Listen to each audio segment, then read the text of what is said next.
नमस्कार, मैं हूं मिलिंद खांडेकर और आप देख रहे हैं साप्ताहिक सभा का विशेषांक। साप्ताहिक सभा का ये विशेषांक आज कुछ खास है। हम एक किताब के बारे में चर्चा कर रहे हैं। किताब का नाम है my my idea of nation first, redefining unalloyed nationalism. और इसके लेखक है उदय माहुरकर, जिनको हम पिछले 25-30 साल से जानते हैं, इंडिया टुडे में काम कर चुके हैं। तो उदय माहुरकर मेरे साथ मौजूद है इस अपनी किताब पर बात करने के लिए साप्ताहिक सभा के विशेषांक में। उदय जी, बहुत बहुत स्वागत है आपका। धन्यवाद आपका। तो उदय जी के विचारों से हम लोग सब वाकिफ है कि इनके दक्षिणपंथी या राष्ट्रपति विचार है।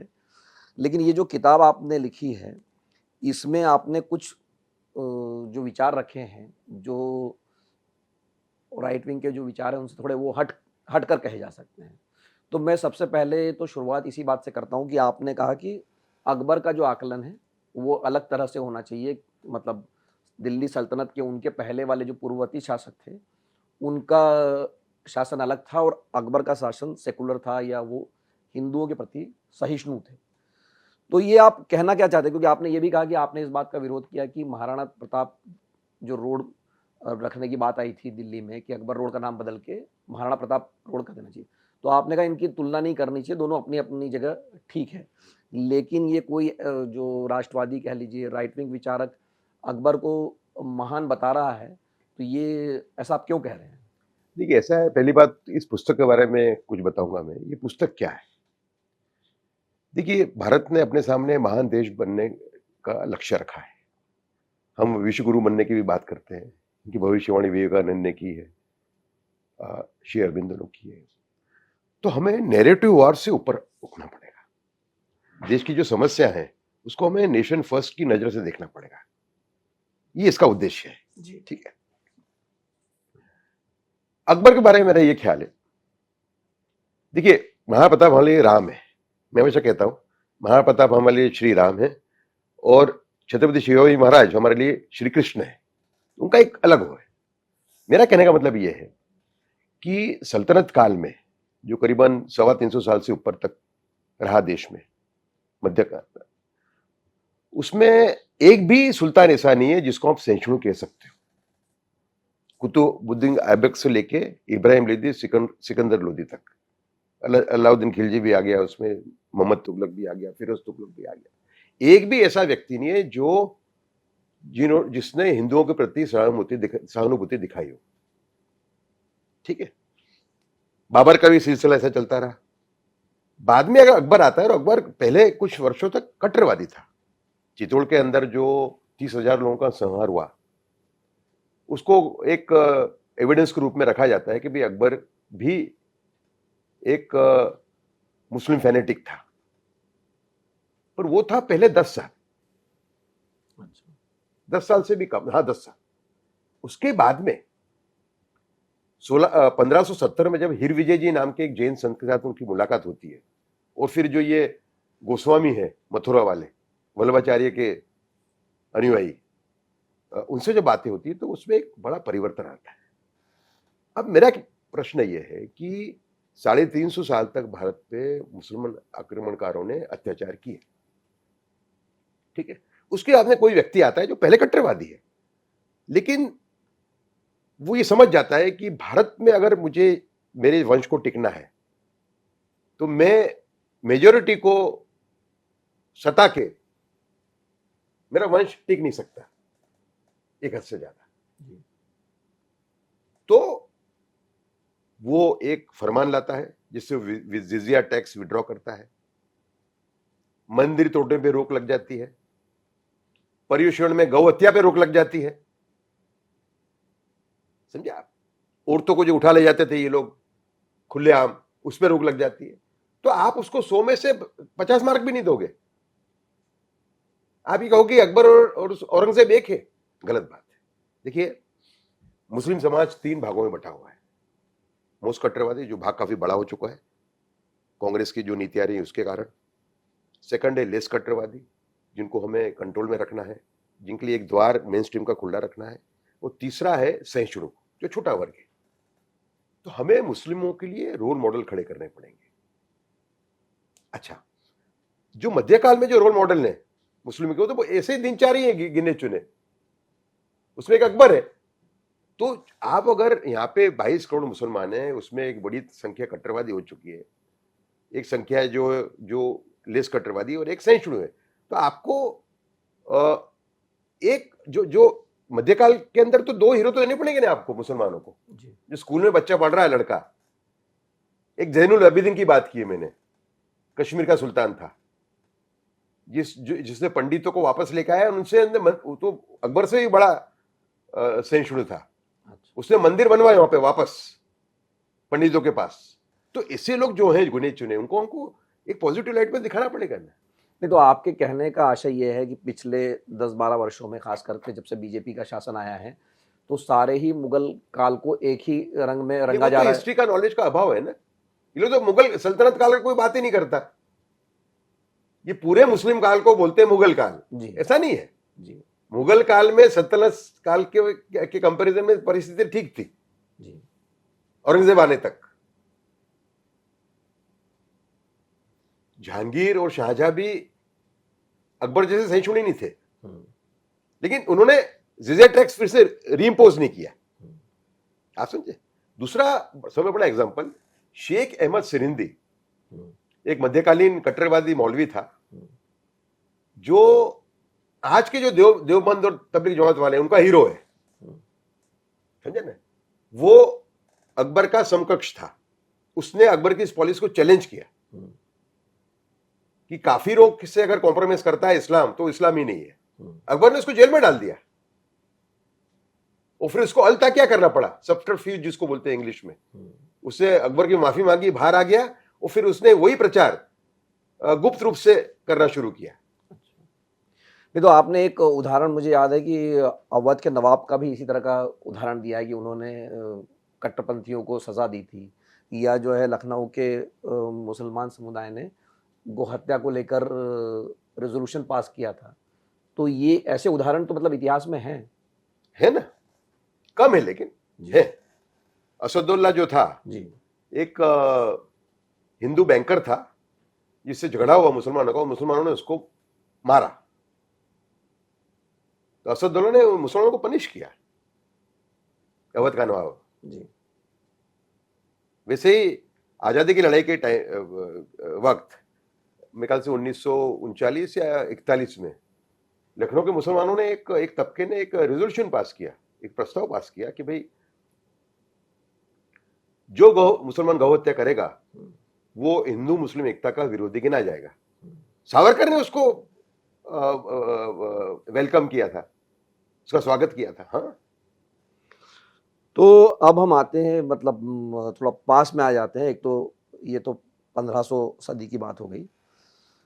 अब आप जो दूसरे हीरो है, अगर हीरो हैं या आप हीरो नहीं मानते, कि अबुल कलाम आज़ाद का किताब में विस्तार से जिक्र आपने किया है, तो जो हम जानते हैं और हमने पढ़ा है कि भाई उन्होंने पार्टीशन का विरोध किया या पाकिस्तान का विरोध किया, कांग्रेस से बने रहे, शिक्षा मंत्री भी थे देश के।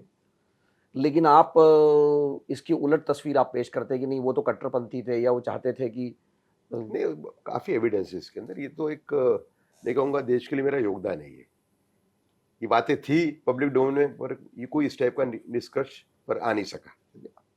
देखिए, 4-5 चीजें मैं कहूँगा। जो पूरा देवबंद तबका था, मतलब अकबर, अरे अबुल कलाम आजाद देवबंद में पढ़े नहीं थे, पर मोहम्मद हुसैन देवबंदी जो दूसरे एक्टर हैं देवबंद के, वो तो अबुल कलाम आजाद को अपना सक्सेसर बनाना चाह रहे थे वहां पे, और विरोध हुआ क्योंकि अबुल कलाम आजाद उसी विचार के थे, वहाबी विचार के थे, लेकिन वहां पढ़े नहीं थे। ठीक है, इसके लिए चैप्टर का नाम है, मेरा चैप्टर का नाम है अबुल कलाम आजाद और देवबंद स्कूल पाकिस्तान की नजरों से। तो पाकिस्तान में एक तंजीम इस्लामी नाम की संस्था हो गई है। इसके जो अध्यक्ष थे वो इसरार अहमद थे, एक कट्टरवादी नेता थे, देवबंदी टाइप के नेता थे, और 2010 में इनका मृत्यु हुई। इनके आर्काइव्स में निकाला है ये। वो क्या कहते हैं? वो कहते हैं कि अबुल कलाम आजाद जो भारत के साथ रहे, वो कोई इस्लाम के विरुद्ध नहीं थे, उनको लगता था वो स्ट्रेटेजी ज्यादा अच्छी थी। आप समझे। अब इसको आप कंपेयर करिए 1945 की जो देवबंद कॉन्फ्रेंस थी, जिसमें हुसैन अहमद मदनी, अशरफ मदनी के फादर, ने क्या कहा? उन्होंने ये कहा, दिल्ली की कॉन्फ्रेंस, दिल्ली में हुई थी ये कॉन्फ्रेंस 1945 में, विभाजन के कुछ सालों, 2 साल पहले। उन्होंने कहा ये जिन्ना पाकिस्तान की मांग करके इस्लाम का बड़ा नुकसान कर रहा है। हमारा तबलीग करने का हक, तबलीग का मतलब preaching Islam with a view to convert, इस्लाम का प्रचार धर्म परिवर्तन के लिए, ठीक है, हमारा हक पूरे भारत में है। ये जो हमारा जो हक है उसको ये एक छोटे से प्रदेश तक सीमित कर रहा है। फिर उसी देवबंद दी मौलाना ने क्या कहा? जमात उलमा हिंद के संस्थापक हैं ये, हुसैन अहमद मदनी। इन्होंने कहा कि अगर दारा शिकोह सुल्तान बनता तो मुझको मुगल सल्तनत बच जाती, क्योंकि औरंगजेब बना तो मुगल सल्तनत भी बच गई और इस्लाम भी बच गया। ये तो खास दोस्त थे अबुल कलाम आजाद के, सब खिलाफत में आंदोलन में सब साथ में ही थे। दूसरा कि 1912-13 में इन्होंने एक पार्टी फ्लोट की थी जिसका नाम था हिजबुल्लाह, ये ऑन रिकॉर्ड है। इन्होंने इसका कोई जिक्र अपनी जीवनी में नहीं किया है। इंडिया मीन्स फ्रीडम जो उनकी ऑटोबायोग्राफी, उसके अंदर इसका कोई जिक्र नहीं है। फिर 1923 के अंदर एक लखनऊ पैक्ट हुआ, अरे बंगाल पैक्ट हुआ कांग्रेस और बंगाल के मुसलमानों के बीच, और इसको कांग्रेस की तरफ से इस पैक्ट को लीड कर रहे थे देशबंधु चित्तरंजन दास। अब देशबंधु चित्तरंजन दास जो हैं वो भी मुस्लिम तुष्टीकरण के बहुत बड़े समर्थक थे, समझे। तो उसमें 2 धाराएं थी, उसमें 2 पॉइंट थे ऐसे। एक था कि कलकत्ता मुस्लिम कॉरपोरेशन में मुसलमानों को नौकरियों में 80% रिजर्वेशन दिया जाए। अच्छा। दूसरा था कि गौहत्या, जहां तक का सवाल है गौहत्या का, तो मुसलमान पे छोड़ दिया जाए गौहत्या उसको करनी है या नहीं करनी है, हिंदुओं को कोई हक नहीं उसको रोकने का। अबुल कलाम आजाद अपनी किताब में ये कहते हैं, क्योंकि ये जो पैक्ट है वो जैसे ही हुआ उसके बाद में देशबंधु का देहांत हो गया और निर्जन पाल आ गए। निर्जन पाल ने इस पैक्ट को तोड़ दिया, रेपुडिएट कर दिया। ये क्या बोलते हैं अबुल कलाम आजाद कि ये जो पैक्ट को तोड़ना जो था वो मुस्लिम लीग, मतलब मुस्लिम सेपरेटिज्म को बढ़ावा देने वाला बहुत बड़ा स्टेप था, समझा। तो उनकी जो परिकल्पना है देश की वो क्या थी? अगर आप सिक्के की दूसरी साइड देखें कि भाई हिंदू मुस्लिम एकता के लिए अगर मुसलमान गौहत्या भी करें तो वो जायज है, इसका मतलब तो ये हुआ। दूसरा 1946 के आसपास, 46 के आसपास इन्होंने कांग्रेस वर्किंग कमेटी की परमिशन बिगर या उनको अंधेरे में रख के एक लेटर दिया वायसराय को कि भारत का विभाजन रोकने के लिए अगर हम rotating presidency, rotating army chief का अगर प्रस्ताव आप लाते हो तो हमें कोई आपत्ति नहीं होगी। मतलब 5 साल भारत का राष्ट्रपति मुसलमान रहे, 5 साल हिंदू रहे, और आर्मी का जनरल 5 साल मुसलमान रहे, 5 साल हिंदू रहे। ये बात उन्होंने कांग्रेस वर्किंग कमेटी के परमिशन बिगर ये लेटर दिया था। अच्छा। जब सरदार पटेल को मालूम पड़ा, सरदार पटेल ने गांधी जी को कंप्लेंट की और गांधी जी भी हल गए, तो गांधी जी ने उनको फिर मजबूर किया पद छोड़ने के लिए, वरना उनकी पद छोड़ने की इच्छा नहीं थी। नहीं तो अब गांधी जी जो प्रेसिडेंट थे वो कांग्रेस के। नहीं तो गांधी जी का चूंकि आप जिक्र कर रहे हैं, खिलाफत मूवमेंट की बात कर रहे हैं, तो आप काफ़ी क्रिटिकल है गांधी जी के पॉलिसीज़ की अपनी किताब में। मतलब आप कह रहे हैं कि गांधी जी की ये जो गलतियां थी वो नहीं, मैं गांधी जी का क्रिटिकल नहीं हूं, मैं गांधी जी का सही मूल्यांकन कर रहा हूं, ऐसा कहूंगा। देखिए, गांधी जी की कई चीज़ों से भारत को फायदा हुआ है ना। उनका जो ग्राम विकास का जो मॉडल है उससे भारत को फायदा हुआ। ग्राम स्वराज की बात है, उससे भारत को फायदा हुआ, ठीक है। उनका जो इंक्लूसिव रिफॉर्म है, अछूतों को मेन स्ट्रीम में लाना, घर्षण करे बिगर, वो भी बहुत बड़ा काम है उनका। उनका सेवा का कार्य है। आज गुजरात में सब में अच्छा सेवा का कार्य देश में गुजरात में होता है। क्यों होता है? गांधी जी की वजह से होता है।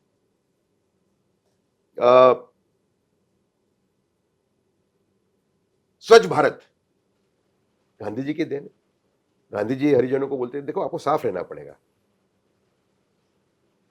काम जो भी आप कर रहे हो लेकिन आपको साफ रहना पड़ेगा, समझे?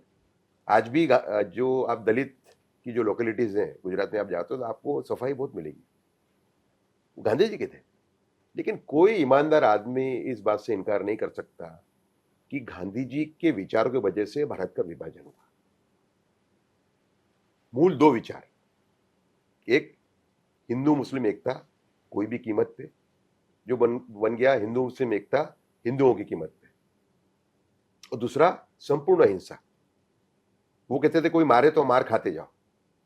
ऐसी संपूर्ण अहिंसा की परिभाषा न गौतम बुद्ध ने दी है, न भगवान महावीर ने दी है। गांधी जी मानव जाति के पहले व्यक्ति हैं जो ये कह रहे हैं कि कोई मारे तो मार खाते जाओ, प्रतिकार मत करो। तो जिन्ना ने इसको पूरा फायदा उठाया। 16 अगस्त डायरेक्ट एक्शन अनाउंस किया उसने कलकत्ता में। डायरेक्ट एक्शन एक जिहादी था, कम से कम 5 से 10 हजार हिंदू मारे गए। हिंदू ने भी रिएक्शन किया, रिएक्शन दिया ऐसा नहीं है। कांग्रेस ने कोई रिएक्शन नहीं दिया फिजिकल रूप में, ठीक है।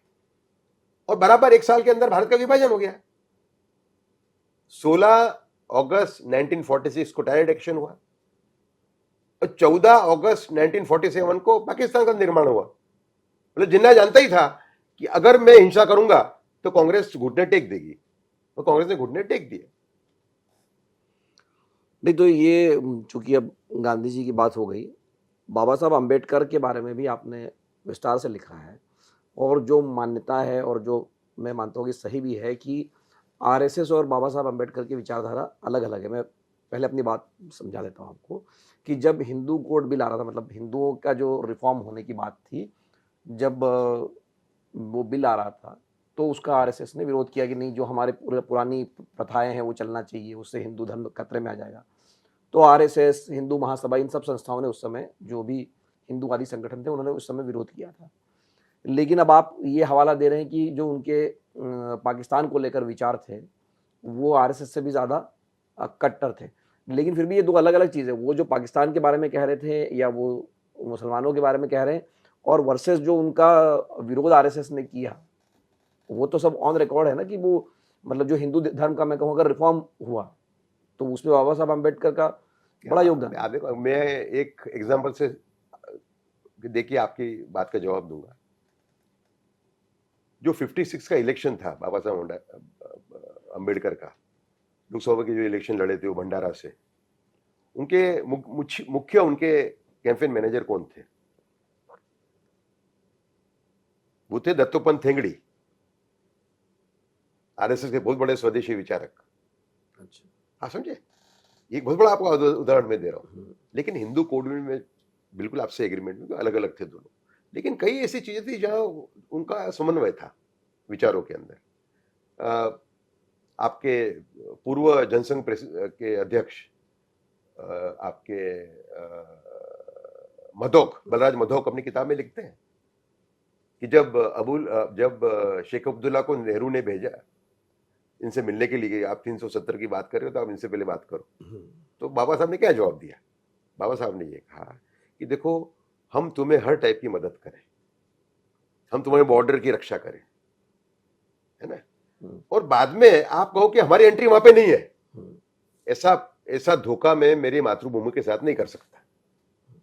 देशभक्ति का सबसे बड़ा उदाहरण है। एक बार वो आरएसएस के प्रोग्राम में गए तो वहां मालूम पड़ा कि कोई एक दूसरे का कोई जाति पूछता ही नहीं है। उसको मैंने अप्रिशिएट किया हुआ है। और समझ बड़ी बात कि उनका लास्ट इलेक्शन जो है उसके अंदर उनके 2 या 3 मुख्य प्रचारक थे, उसमें एक थे दत्तोपंत ठेंगड़ी। तो जो उनके पाकिस्तान को पाकिस्तान के विचार तो बहुत ही उनके हो जाए, मतलब एकदम ही कट्टर है। मतलब मैं मानता हूं कि आरएसएस और सावरकर ने भी मतलब उनकी बात अगर माने तो कोई भी मुसलमान भारत को वफादार नहीं हो सकता। जैसे मैं उससे असहमत हूं, मैं भी ऐसा नहीं मानता, समझे ना। मैं स्पष्ट मानता हूं कि इस्लाम में एक कट्टरवाद है, कोई ना नहीं बोल सकता, लेकिन ऐसे लोग हैं अभी भी जो भारत को वफादार हैं और जो इस्लाम और देश के प्रति वफादारी दोनों का एक बैलेंस रख के चलते हैं। ऐसे लोग हैं, प्रैक्टिसिंग मुस्लिम्स हैं। नहीं तो और सबसे मैंने इसमें बहुत अच्छा एक उदाहरण दिया है, मैंने इसके अंदर एक सुझाव दिया है कि ये जो कट्टरवादियों के नाम पे रोड के नाम है यहाँ पे दिल्ली में, तुगलक हो, बाबर हो, लोधी हो, ये सभी कट्टरवादी थे। इसको इनके नाम बदल के जो देशभक्त मुसलमान हो गए हैं, महावीर चक्र ब्रिगेडियर उस्मान है, परवीन चक्र हवालदार हमीद है, इब्राहिम खान गार्दी है जो मराठों का सरदार था और जो वफादार रहा मराठों को तीसरी पानीपत की लड़ाई में, इनके नाम पे कर देने चाहिए। ये मेरा एक सुझाव है किताब के अंदर।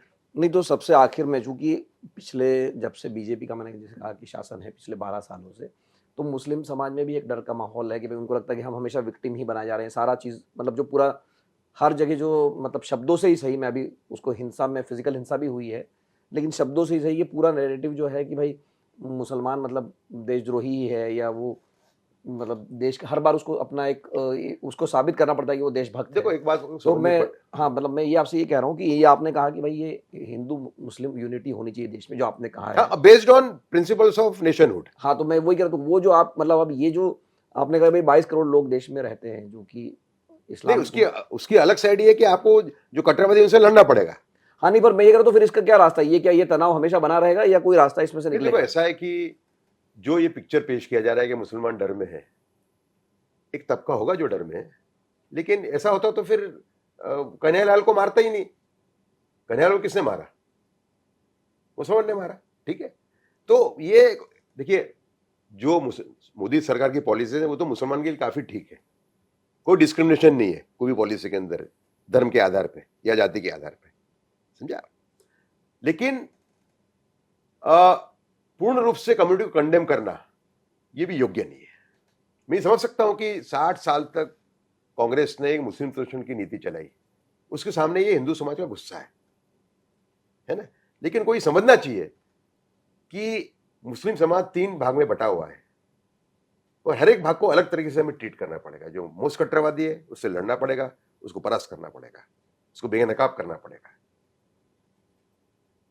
कठोर से कठोर सजा उनको देनी पड़ेगी। जो कम कट्टरवादी है उनको एक निर्देश देना पड़ेगा कि इस पथ पे चलोगे हम तुमको ले सकते हैं, देश के लिए जगह है, और जो सहिष्णुओं को साथ में रखना पड़ेगा। यही रास्ता हो सकता है, और क्या रास्ता हो सकता है? जी। पुलिस पूरे समाज को गाली गलौज करना ये तो ठीक बात नहीं है ना, स्ट्रेटेजिकली भी गलत है, क्योंकि इनमें इंटरनल कन्वर्जन होता है। देखिए अभी मुस्लिम समाज 3 भागों में बटा हुआ है अभी। एक है शिया जो 15 से 20% है, उनकी बात नहीं करते, अपन 80% की बात करते हैं। तो वो उसमें एक है वहाबी, मतलब देवबंद, तबलीग जमात और अहले हदीस, और दूसरा है बरेलवी, सूफी वाले। सूफी वाले सॉफ्ट माने जाते हैं, आप समझे। पर इनमें जो कन्वर्जन होता है, इंटरनल कन्वर्जन, तो बरेलवी वाला देवबंदी बन जाता है, देवबंदी कभी बरेलवी नहीं बनता। जैसे आप इनको एक कर रहे हो तो जो सॉफ्टवेयर पार्ट है वो घटता जाएगा, तो कट्टरवाद वाला बढ़ता जाएगा। हाँ, इसमें एक और बात मैं ऐड करूंगा कि देवबंद के अंदर भी 2-3 तबके हैं। एक है अल फला वाला जो आतंकवाद फैलाएगा, छोटा तबका है। दूसरा एक बड़ा तबका है कि आतंकवाद नहीं, आतंकवाद की इशारा नहीं, लेकिन भारत इस्लामिक राष्ट्र बनना चाहिए, समझे। और तीसरा है जो मेन स्ट्रीम में कुछ शर्तों पे आने के लिए तैयार है। ये 3 भाग है उसके अंदर भी। तो ये बड़ा मुस्लिम मुद्दा बड़ा कॉम्प्लेक्स मुद्दा है, और ये हमारी देश की बड़ी समस्या है। दूसरा, नेशन फर्स्ट के अंदर मैं कुछ ऐड करना चाहूंगा। देखिए, देश जो पीछे रहा उसका एक मुख्य कारण था ट्रांसफर पोस्टिंग में पैसा लेना। भारत के अंदर ये कई साल चला ये, पहले नहीं था, नेहरू काल में ही कम था, इंदिरा गांधी में ये बढ़ा। एक नेपोटिज्म का जो एटमोस्फेयर बना, खासकर इमरजेंसी के बाद, जब उनको लगा कि नहीं लॉयल्टी इज मेन, समझे ना, तो छूट मिल गई कुछ लोगों को, तो ये पूरा पहले पॉलिटिक्स में घुसा और फिर सरकारी तंत्र में घुस गया ये, समझे ना। तो जो लोग पैसे लेते हैं अपॉइंटमेंट के लिए, नौकरी देने के लिए, ट्रांसफर के लिए, पोस्टिंग के लिए, वो देश के समय बड़े दुश्मन है, ऐसा मेरा मानना है। जो टिकट के पैसे लेते हैं, पार्टी के टिकट के, वो भी बड़े दुश्मन है। तो अगर देश, हमारा देश महान बनना चाहता है, तो ये दो चीजें जो है उसके सामने उसको स्टेप्स लेने पड़ेंगे, लॉ बना के। तो आप ये कह रहे हैं कि ऐसा नहीं कि आप सिर्फ हिंदू हिंदू करिए और दूसरी तरफ भ्रष्टाचार करते रहिए तो चल जाएगा वो कोई? बिल्कुल 100%। और इसके अंदर श्री नरेंद्र मोदी ने अच्छा काम किया है।